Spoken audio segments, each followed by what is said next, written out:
Last ఎపిసోడ్‌లో చూస్తారంటే, hero వాడి uncle యొక్క సెకండ్ వైఫ్ దగ్గర మాట్లాడటానికి జైలుకి వెళ్తాడు కదా! ఆ లేడీ దగ్గర అంకుల్ ఎలాంటి వాడు అని ఆ అంకుల్ మాట్లాడిన అన్నీ హీరో రికార్డ్ చేసుంటాడు. ఆ ఆడియోని ప్లే చేసి చూపిస్తాడు. అదంతా విన్న ఆ లేడీ ఇంక తరువాత కూడా వాడిని కాపాడటంలో అర్థం లేదు అని హీరో దగ్గర ఆ అంకుల్ ఏమేం క్రిమినల్ పనులు చేశాడు అన్న దానికైనా ప్రూఫ్‌ని ఇచ్చేద్దామని అనుకుని మా ఇంట్లో ఒక బొమ్మ లోపలనే అతను చేసిన క్రైమ్స్ అన్నింటికైనా ప్రూఫ్‌ని దాచిపెట్టాను. వెళ్లి తీసుకో అన్నట్లు చెప్పి ఆ లేడీ అక్కడి నుండి వెళ్తుంది. అలా వెళ్తూ ఉన్నప్పుడు ఆ లేడీ మెడ మీద ఉన్న పుట్టుమచ్చని చూసి హీరో షాక్ అవుతాడు. ఏమంటే హీరో అమ్మా నాన్నకి యాక్సిడెంట్ అయిన తరువాత ఆ ప్లేస్‌కి ఒక అన్నోన్ పర్సన్ వచ్చింటారు కదా! అది ఇంకెవరో కాదు ఈ లేడీనే కదా! యాక్సిడెంట్ అయినప్పుడు హీరో సగం కాన్షియస్‌లో ఉనింటాడు. ఆ టైం ఆ లేడీ మెడ మీద ఉన్న పుట్టుమచ్చని హీరో చూసింటాడు. కానీ అప్పుడు హీరో చిన్న బాబు కావడంతో వాడికి ఆ టైం ఆ పర్సన్ ఎవరు? ఎందుకు ఆ ప్లేస్‌లో ఉన్నాడు అని అంత పెద్దగా డౌట్ వచ్చిండదు. కానీ ఇప్పుడు ఆ పుట్టుమచ్చని చూడగానే హీరోకి అంత బాధగా ఉంటుంది. వాళ్ళ అమ్మా నాన్నని కూడా ఆ అంకులే చంపాడా అని తెలిసి తట్టుకోలేకపోతాడు. ఆ లేడీ దగ్గర అయితే మా అమ్మా నాన్నని కూడా మీరిద్దరూ కలిసేనా చంపింది అని అడుగుతాడు. కానీ ఆ లేడీ ఏం మాట్లాడకుండా అక్కడి నుండి వెళ్ళిపోతుంది. కానీ ఇప్పుడు హీరో వల్ల కావడం లేదు. హీరోకి ఆ యాక్సిడెంట్ అయిన ఇన్సిడెంట్ గుర్తొస్తేనే ఒకలా చెస్ట్ పెయిన్ వచ్చేస్తుంది కదా! సో ఇప్పుడు అలానే పెయిన్ రాగా అలానే నడవలేక బయట నడుచుకుంటూ వెళ్తాడు. కింద పడిపోయేలా వెళ్తాడు. కానీ కరెక్ట్‌గా ఆ టైం హీరోయిన్ ఆ ప్లేస్‌కి రావడంతో ఫాస్ట్‌గా వెళ్ళి హీరో కింద పడకుండా పట్టుకొని "నీకేం కాలేదు కదా! బానే ఉన్నావు కదా! హాస్పిటల్‌కి వెళ్దామా?" అని అడుగుతుంది. అప్పుడు హీరో "లేదు వద్దు. నేను బానే ఉన్నా" అని ఇప్పుడు వాళ్ళ అమ్మా నాన్నని చంపింది ఆ అంకులే అని హీరోయిన్ దగ్గర చెప్పి చాలానే ఫీల్ అవుతాడు. ఆ టైంలోనే ఈ అంకుల్‌ని చూపిస్తారు. ఇతనే హీరో అమ్మా నాన్నని చంపింది అన్న దానికైనా ప్రూఫ్స్ అన్నింటిని వీడి సెకండ్ వైఫ్ జెసికా జాగ్రత్తగా తీసి పెట్టింటుంది కదా! కానీ అంకుల్ ఎలానో దాన్ని కనిపెట్టి ఇప్పుడు ఆ ప్రూఫ్స్ అన్నింటిని తీసుకొని అక్కడి నుండి వెళ్తున్నప్పుడు కరెక్ట్‌గా ఆ ప్లేస్‌కి హీరో వచ్చేస్తాడు. ఇప్పుడు ఆ అంకుల్ దగ్గర అయితే మా అమ్మ నాన్నని నువ్వేనా చంపింది అని అడగ్గా ఈసారి ఆ అంకుల్ కూడా యాక్టింగ్ అంతా ఏం చేయడు. నిజాన్ని ఒప్పుకుంటాడు. అరే నీకు తెలిసిపోయిందా? కానీ ఇప్పుడు నేను నీ దగ్గర ఏం చెప్పి మేనేజ్ చేసేది? అయినా నువ్వు ఇలా కనిపెట్టేసావే అని నేను బాధపడాలా? లేదంటే ఇంత లేట్‌గా కనిపెట్టావు అని సంతోషించాలా? సరే వదులు. ఇప్పుడేంటి నీకు? అవును నేనే మీ అమ్మ నాన్నని చంపింది అంటాడు. అప్పుడు హీరో ఎందుకు మీ అఫైర్‌ని మా నాన్న కనిపెట్టేశారు అని మా నాన్నని చంపేసావా నువ్వు అని అడిగినప్పుడు అఫైర్‌ని మాత్రం కనిపెట్టింటే కూడా పర్లేదు. కానీ మీ నాన్న నా ప్లాన్‌ని నాశనం చేశాడు. ఆ మొత్తం కంపెనీ నా సొంతం అవ్వాలి అని నేను అంతలా కష్టపడి పోరాడి ఒక ప్లాన్‌ని వేశాను. కానీ మీ నాన్న నా ప్లాన్ మొత్తాన్ని కనిపెట్టేశాడు. ఆ తరువాత నన్నేం చేయమంటావు? నాకు మీ నాన్నని చంపటం తప్ప ఇంకా వేరే ఆప్షనే దొరకలేదు అని చెప్తాడు. అలానే మనకి ఇప్పుడు ఆ ఫ్లాష్ బ్యాక్‌ని చూపిస్తారు. హీరో నాన్నకి ఆ అంకుల్ వేరొక అమ్మాయితో తిరుగుతున్నాడు అన్న విషయం తెలిసి హీరో అంకుల్‌ని అరిచింటాడు. "నువ్వు ఏం చేస్తున్నావని నీకు అర్థమవుతుందా? నా చెల్లిని నువ్వు మోసం చేస్తున్నావా? ఇంక తరువాత నువ్వు ఇక్కడ ఉండకూడదు వెళ్ళిపో" అన్నప్పుడు ఆ అంకుల్ హీరో నాన్న కాళ్ళని పట్టుకొని అంతలా బెగ్ చేస్తాడు. "అయ్యో! దయచేసి నన్ని క్షమించండి. ఏదో ఒక పిచ్చితనంలో అలా అంతా చేసేసాను. ఇంకొకసారి అలా అంతా చెయ్యను. అయినా నేను లేకపోతే మీ చెల్లి తట్టుకోలేదు. ఆ విషయం మీకే తెలుసు కదా! నేను లేకపోతే తను చనిపోతుంది. నాకు ఒక కొడుకు కూడా ఉన్నాడు. సో మీరు వాళ్ళ గురించి ఆలోచించండి" అని ఎమోషనల్‌గా మాట్లాడగా హీరో నాన్న కూడా సరే బ్రతికిపో అని వదిలేస్తాడు. కానీ ఇంకొకసారి నువ్వు ఇలా చేశావు, నా చెల్లిని మోసం చేస్తున్నావు అని నాకు తెలిసింది అనుకో, నేను నిన్ను ఊరికేనే వదలను అన్నట్లు చెప్పి హీరో అంకుల్‌ని వదిలేస్తాడు. కానీ ఈ అంకుల్ వీడికిప్పుడు నా గురించిన నిజమంతా తెలిసిపోయింది. ఎప్పటికైనా ఈ విషయమంతా వీడి వల్ల బయటపడటానికి ఛాన్స్ ఉంది. సో వీడిని మనం ప్రాణాలతో వదలకూడదు అని హీరో నాన్నని ప్లాన్ చేసి చంపింటాడు. ఇప్పుడు ఆ నిజమంతా హీరో దగ్గర చెప్పి ఇప్పుడు ఈ నిజమంతా తెలిసినా నువ్వు ఏం చేయగలవేంటి? నీ దగ్గర ఎవిడెన్స్ ఉన్నా కూడా ఆ కేస్ క్లోజ్ అయి 15 సంవత్సరాలు అవుతుంది. సో నువ్వు ఏం చేయలేవు అంటాడు. వాళ్ళ ఊర్లో అంతా ఎలా అంటే ఒక క్రిమినల్ 15 సంవత్సరాల తరువాత వచ్చి నేనే ఆ హత్యని చేసింది, నేనే ఆ దొంగతనం చేసింది అని ఒప్పుకున్నా ఆ కేస్ ఎక్స్పైర్ అయిపోయింది అని వాళ్ళకి కోర్టు శిక్షని ఇవ్వదు. అలాంటి ఒక చట్టం కొరియాలో ఉంది. దాని వల్లనే హీరో అంకుల్ అంత ఖుషీగా చెప్తుంటాడు, నువ్వు నన్ను ఏం చేయలేవు అని. ఇప్పుడు ఆ ఖుషీలోనే అలానే నవ్వుతూ బయట వెళ్తాడు. చూస్తే బయట పోలీసులు ఉంటారు. ఇప్పుడు ఆ అంకుల్ ని అరెస్ట్ చేసి నీకు ఆ సిల్వియాకి కనెక్షన్ ఉంది అని మాకు కొన్ని ఆధారాలు దొరికింది. అలానే నువ్వు మీ అత్తగారి కంపెనీలోనే చాలా డబ్బులు దోచుకున్నావు అన్నదానికి కూడా మాకు ఆధారాలు దొరికింది. సో నువ్వు దొంగతనం ఇంకా ఫ్రాడ్ పనులు చేయడం వల్ల నిన్ని అరెస్ట్ చేస్తున్నామని చెప్పినప్పుడు హీరో వచ్చి అది మాత్రమే కాదు, ఆ మనిషి మీద మర్డర్ కేసుని కూడా ఫైల్ చేయండి. మా అమ్మ నాన్నని నా కళ్ళ ముందే చంపాడు. దానికైనా ఆధారాన్ని డిలీట్ చేయడానికి 15 సంవత్సరాల ముందు ఆ కేసుని ఇన్వెస్టిగేట్ చేసిన ఆ పోలీస్ ఆఫీసర్కి డబ్బులు ఇచ్చి అన్ని ప్రూఫ్స్ని లేకుండా చేసేసాడు. కానీ ఇప్పుడు ఇతనే మర్డర్ చేశాడు అన్న దానికైనా ప్రూఫ్స్ అన్నీ కూడా నా దగ్గర ఉంది. అంతేకాకుండా అతని పాకెట్లోనూ ఇంకా కొన్ని ప్రూఫ్స్ ఉంది, తీసుకోండి అని చెప్పి ఇప్పుడు ఆ అంకుల్ని చూసి నువ్వు చెప్పింది కరెక్టే, ఇది 15 సంవత్సరాల ముందు జరిగిన కేసే అయిండొచ్చు, కానీ ఆధారాలన్నీ స్ట్రాంగ్గా ఉంటే ఈజీగా పనిష్మెంట్ దొరుకుతుంది. దానివల్ల ఇక లైఫ్ లాంగ్ నువ్వు జైల్లో ఉండటానికి రెడీగా ఉండు అంటాడు. ఇంకా పోలీసులు కూడా ఆ అంకుల్ని అరెస్ట్ చేసి పిలుచుకుని వెళ్ళిపోతారు. ఇంకా కోర్టులో ఆ అంకుల్ చేసిన అన్ని క్రిమినల్ పనుల గురించి చెప్పి ప్రూఫ్స్ని సబ్మిట్ చేస్తారు. అలానే అవ్వ కంపెనీలో మిస్టర్ కో అనే ఎంప్లాయీని కూడా చంపేస్తాడు కదా, ఆ విషయాన్ని కూడా వీళ్ళు ఎలానో కనిపెట్టేసింటారు. సో ఆ అంకుల్ చేసిన అన్ని క్రిమినల్ పనులకి కోర్టు ఇప్పుడు అతనికి మరణ శిక్షని ఇస్తుంది. ఇంకా ఆ టైంలోనే హీరో అత్తయ్యని చూపిస్తారు.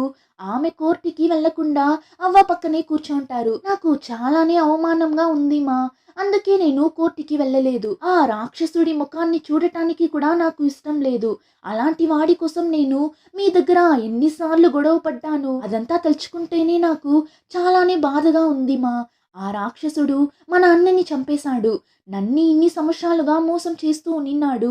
ఇప్పుడు మిమ్మల్ని కూడా చంపడానికి ట్రై చేశాడు. నాకున్న కోపానికి నేను ఈరోజు కోర్టుకి వెళ్ళింటే నా చేత్తోనే వాణ్ణి చంపేసింటాను అని చెప్పి ఆమె అంతలా ఏడుస్తారు. ఇంకా హీరో వాళ్ళ అమ్మా నాన్న సమాధి దగ్గరకు వెళ్ళి మీ చావుకి కారణమైన వాణ్ణి ఈరోజే జైలుకి పంపించి మీకు న్యాయం జరిగేలా చేశాను అని చెప్పి ఇప్పుడు హీరోయిన్ గురించి చెప్తాడు.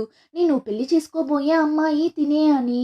ఇప్పుడు అలానే కట్ చేస్తే నెక్స్ట్ సీన్లో హీరో హీరోయిన్ ఇద్దరు అసిస్టెంట్ని మీట్ అయ్యి నిజమంతా చెప్పిస్తారు. మేమిద్దరం హస్బెండ్ అండ్ వైఫ్ కాదు, మీరు మాకు ఏం పనిష్మెంట్ని ఇచ్చినా మేము యాక్సెప్ట్ చేయడానికి రెడీగా ఉన్నాము. ఎంత అమౌంట్ పే చేయాలి అని చెప్పండి, ఆ అమౌంట్ని కూడా ఇచ్చేస్తాము అని చెప్పి హీరో హీరోయిన్ ఇద్దరు అక్కడి నుండి వెళ్ళిపోతారు. అసిస్టెంట్ అయితే ఏం చెప్పిండడు, సైలెంట్ గానే ఉన్నింటాడు. ఇప్పుడు బయట వెళ్ళిన తరువాత హీరోయిన్ మనం అతని దగ్గర నిజమంతా చెప్పిన తరువాత కూడా అతని రియాక్షన్ కొంచెం కూడా మారకుండా ఉందేంటి, సంథింగ్ ఫిషీ అన్నప్పుడు హీరో అతని ముఖం ఎప్పుడు అలానే కదా ఉంటుంది, ఎప్పుడు అతను నవ్వాడని చెప్పు. సో నువ్వు దేని గురించి ఆలోచించి కన్ఫ్యూజ్ అవ్వకు. అవును, ఇప్పుడు నువ్వు ఈ ప్లేస్ని ఖాళీ చేసి ఎక్కడికి వెళ్ళి స్టే చేస్తావేంటి అని అడిగినప్పుడు నా చెల్లి ఒక రూమ్ చూసి పెట్టిండాది, అక్కడ వెళ్ళి స్టే చేస్తాను అంటుంది. అప్పుడు హీరో అరే నీ ఆఫీస్కి ఆ రూమ్కి చాలా దూరంగా ఉంది కదా, రోజు ఎలా వచ్చి వెళ్తావు, నేనే నిన్ని రోజు పికప్ చేసుకుని డ్రాప్ చేస్తాను, అది కూడా నేను చెయ్యకపోతే ఇంకెందుకు అంటాడు. హీరోయిన్ కి కూడా హ్యాపీగా ఉంటుంది, అరే నా మీద ఎంత ప్రేమ వీడికి అని. ఆ టైంలోని ఎక్స్ ని చూపిస్తారు. వీడు ఇంకా కూడా సైలెంట్ గా ఉండనంటున్నాడు. ఎలా అయినా హీరో హీరోయిన్ మీద రివెంజ్ తీసుకోవాలి అని చెప్పి పిచ్చి పట్టినట్లు తిరుగుతుంటాడు. ఇంకో పక్క అవ్వ కాన్షియస్ లోకి వచ్చేస్తారు. అందరూ హాస్పిటల్లోనే ఉంటారు. హీరో అత్తయ్య అయితే సంతోషంలో అవ్వ చెవి దగ్గరకు వెళ్ళి అరుస్తుందా. అప్పుడు అవ్వ కాస్త నోరు ముయ్యవే, ఎందుకు కళ్ళు తెరిచానా అని నేను ఫీల్ అయ్యేలా చెయ్యకు అని అవ్వ అత్తయ్య మీద ఫన్ చేస్తుంటారు. ఇంకా నెక్స్ట్ సీన్ లో చూసారంటే హీరో అత్తయ్య హీరోని మీట్ అయ్యి చాలాని ఫీల్ అవుతారు. మా అన్న వదిన చనిపోయిన తరువాత ఒక అత్తయ్యగా నేనే నిన్ని బాగా చూసుకొని ఉండాలి, కానీ నేను అలా చెయ్యలేదు, నా మీద నాకే అసహ్యం వేస్తుంది, నన్ను క్షమించు బాబు అని ఫీల్ అవ్వగా హీరో కూడా వాళ్ళ అత్తయ్య చెయ్యిని పట్టుకొని నాకు మీ మీద ఎలాంటి కోపం లేదు అత్తయ్య, మీరు గిల్టీగా అంతా ఫీల్ అవ్వకండి అని ఓదార్చుతాడు. ఇంకా నెక్స్ట్ డే చూపిస్తారు. హీరో టీంలో ఉన్న అబ్బాయి కొత్తగా ఒక ఇల్లు కొనింటాడు. దానివల్ల వాళ్ళ టీం దగ్గర వాడి ఇంటికి కావాల్సిన గ్రాసరీస్ ఇంకా థింగ్స్ని తీసుకొని రమ్మని చెప్పింటాడు. సో హీరో టీంలో ఉన్న అందరూ వెళ్ళి షాపింగ్ చేస్తుంటారు. ఆ సూపర్ మార్కెట్లోనే హీరో హీరోయిన్ కూడా ఉంటారు. ఇప్పుడు వాళ్ళ టీం వాళ్ళని చూడగానే హీరో హీరోయిన్ ఇద్దరు ఫాస్ట్గా వెళ్ళి దాక్కునేస్తారు. ఏమంటే వీళ్ళిద్దరూ లవ్ చేసుకుంటున్న విషయాన్ని ఇంకా వాళ్ళు ఎవరికి చెప్పలేదు కదా. వాళ్ళు హీరో హీరోయిన్ని చూడరు. ఇంకా అందరూ షాపింగ్ అంతా కంప్లీట్ చేసుకొని ఆ అబ్బాయి ఇంటికి వెళ్ళి జాలీగా మాట్లాడుతూ తింటూ ఉంటారు. అలానే గేమ్ కూడా ఆడుదామని చెప్పి ట్రూత్ ఆర్ గేమ్ ఆడటం స్టార్ట్ చేస్తారు. కానీ ఎన్నిసార్లు ఆ బాటిల్ని త్రిప్పినా అది హీరోయిన్ దగ్గరే వెళ్ళి స్టాప్ అవుతుందా. వాళ్ళు హీరోయిన్ని క్వశ్చన్స్ మీద క్వశ్చన్స్ అడుగుతుంటారు. నీకు బాయ్ ఫ్రెండ్ ఉన్నాడా, నువ్వు రిలేషన్షిప్లో ఉంటే నీ బాయ్ ఫ్రెండ్ ఎవరు, డేటింగ్కి వెళ్ళావా అని లవ్ గురించిన క్వశ్చన్సే అడుగుతుంటారు. హీరోయిన్ అయితే ఒక్కదానికి కూడా ఆన్సర్ చెప్పకుండా నేను దానికి ఆన్సర్ చేయలేను, నేను డేర్ చేస్తాను, దీనికి కూడా ఆన్సర్ చేయలేను, డేర్ చేస్తాను అని చెప్పి ఫుల్గా తాగుతుంటుంది. ఇప్పుడు గేమ్ అంతా కంప్లీట్ అయిన తరువాత హీరో హీరోయిన్ దగ్గర ఏంటి నువ్వు, నీకు బాయ్ ఫ్రెండ్ ఉన్నాడా అని అడిగితే చెప్పొచ్చు కదా. అవును బాయ్ ఫ్రెండ్ ఉన్నాడు, ఆ బాయ్ ఫ్రెండ్ ఇంకెవరో కాదు నేనే అని చెప్పొచ్చు కదా అన్నప్పుడు హీరోయిన్ నేను ఇంకా వాళ్ళ దగ్గర నేను నిన్ని లవ్ చేస్తున్నా అని చెప్పనే లేదు కదా, మరి ఎలా నేను ఇప్పుడు వాళ్ళ దగ్గర చెప్పగలను అన్నప్పుడు హీరో అరే పిచ్చిదానా, అందుకే ఇప్పుడు నిజం చెప్పిండొచ్చు కదా, ఇంకా ఎన్ని రోజులని మనం వాళ్ళ దగ్గర దాచడం, ఎప్పటికైనా తెలియాల్సిందే కదా అని ఇద్దరూ ఒకరిని ఒకరు పట్టుకొని రొమాంటిక్గా మాట్లాడుతుంటారా. కరెక్ట్గా వాళ్ళ టీం మెంబర్స్ అందరూ వచ్చి చూసేస్తారు. ఇప్పుడు హీరో హీరోయిన్ కూడా వాళ్ళని చూసి అలానే దూరం జరిగి మేనేజ్ చేద్దామని చూస్తారు. అంతలో వాళ్ళు మీరు మా దగ్గర ఏం చెప్పకండి, మాకు ఆల్రెడీ మీ గురించి తెలుసు, మీరిద్దరూ సూపర్ మార్కెట్లో రొమాంటిక్గా మాట్లాడుకోవడం అంతా మేము చూసేసాము, అంతేకాకుండా కంపెనీలో మీరిద్దరూ ఒకసారి హక్ చేసుకోవడం కూడా మేము చూసాము. సో ఇంక తరువాత కూడా మా దగ్గర దాచకండి, ఇంక మీరు రండి రండి, మీ లవ్ స్టోరీ గురించి మా దగ్గర చెప్పండి, అసలు మీ ఇద్దరికి లవ్ ఎప్పుడు స్టార్ట్ అయింది అని అడిగినప్పుడు ఇద్దరు అది మేము స్కూల్ చదివే టైంలోనే మాకు స్టార్ట్ అయింది అని చెప్పి నవ్వగా అందరూ ఏంటి చిన్నప్పటి నుండే మీరిద్దరూ లవ్ చేసుకుంటున్నారా అని చెప్పి అందరూ అంతలా షాక్ అవుతుంటారు. ఇంకా నెక్స్ట్ సీన్లో చూసారంటే ఆ మేయర్ ఉన్నాడు కదా, అతన్ని పోలీసులు అరెస్ట్ చేసేస్తారు. ఏమంటే ఆ బ్యూటీ ప్యాలెస్ వాళ్ళకి లీగల్గా బిల్డింగ్ని కట్టుకోవడానికి చాలా హెల్ప్ చేశాడు అని చెప్పి కేసు ఫైల్ చేసి అరెస్ట్ చేసేస్తారు. ఇప్పుడు ఆ మేయర్ తగులుకున్నాడు అంటే ఈ బ్యూటీ ప్యాలెస్ వాళ్ళు కూడా తగులుకొనేస్తారు కదా. సో ఇప్పుడు ఆ సీఈఓని వాళ్ళ నాన్న అంతలా దంచిపెట్టుంటాడు. ఇన్ని నమ్మి కంపెనీని అప్పగించినందుకు కంపెనీని ఇలా రిస్క్లో తీసుకొని వచ్చి పెట్టేశావు కదా అని ఇప్పుడు అసిస్టెంట్ని పిలిచి నువ్వు వెళ్ళి మన అడ్వకేట్ని చూడు, అతను నీ దగ్గర ఏం చెప్తాడో దాన్ని అలానే ఫాలో అవ్వు అంటాడు. ఏమని చూస్తే ఆ సీఈఓ ఆ మేనేజర్తో కలిసి చేసిన ఫ్రాడ్ పనులన్నింటినీ ఇప్పుడు ఆ అసిస్టెంట్ చేసినట్లు ఆ సీఈఓ నాన్న ఒప్పుకోమంటాడు. ఆ అసిస్టెంట్ అయితే ఒప్పుకున్నాడా లేదా అని తెలియడం లేదు. ఇక్కడ అలానే కట్ చేసి డాక్టర్ అమ్మాయిని చూపిస్తారు. తను అనాథాశ్రమంలో ఉన్న పిల్లల్ని చెకప్ చేయడానికి వెళ్ళింటుంది. యాక్చువల్లీ ఆ ఆశ్రమంలోనే అసిస్టెంట్ పెరిగింటాడు. సో ఇప్పుడు అక్కడ ఉన్న మదర్ని అసిస్టెంట్ మీట్ అయి మాట్లాడేసి వెళ్తుంటాడు. అక్కడే కదా డాక్టర్ అమ్మాయి కూడా ఉంది. సో ఇప్పుడు అసిస్టెంట్ని చూసి నువ్వు ఇక్కడ ఏం చేస్తున్నావు, సరే లంచ్ చేసావా, ఇంకా లేదు కదా, మరి తినడానికి వెళ్దామా అని ఇద్దరు పక్కనే ఉన్న రెస్టారెంట్కి తినడానికి వెళ్తారు. అసిస్టెంట్ ఇప్పుడంతా డాక్టర్ అమ్మాయితో ఉన్నప్పుడు ఒకటే స్మైలింగ్ ఫేస్తో ఉంటున్నాడు. డాక్టర్ అమ్మాయి వీడికి నచ్చిందా ఏమి అని తెలియడం లేదు, చూద్దాం. ఇంకా డాక్టర్ అమ్మాయి మీరేంటి ఇక్కడ అనాథాశ్రమం వైపు అని అడగ్గా వాడు నేను ఆ ఆశ్రమంలోనే పెరిగింది, ఇంకా ఎప్పుడు ఇక్కడికి వచ్చినా ఈ రెస్టారెంట్లోనే వచ్చి తింటాను, నాకు చాలానే పరిచయమైన ఒక ప్లేస్ అని చెప్పాలి, ఎందుకంటే నేను చిన్నగా ఉన్నప్పుడు ఒకసారి ఈ రెస్టారెంట్కి వచ్చాను, అప్పుడు ఈ రెస్టారెంట్ ఓనర్ది గోల్డ్ రింగ్ మిస్ అవ్వడంతో షాప్లో ఉన్న అందరి బ్యాగ్స్ని చెక్ చేశారు, ఎవరైనా దొంగతనం చేశారేమో అని.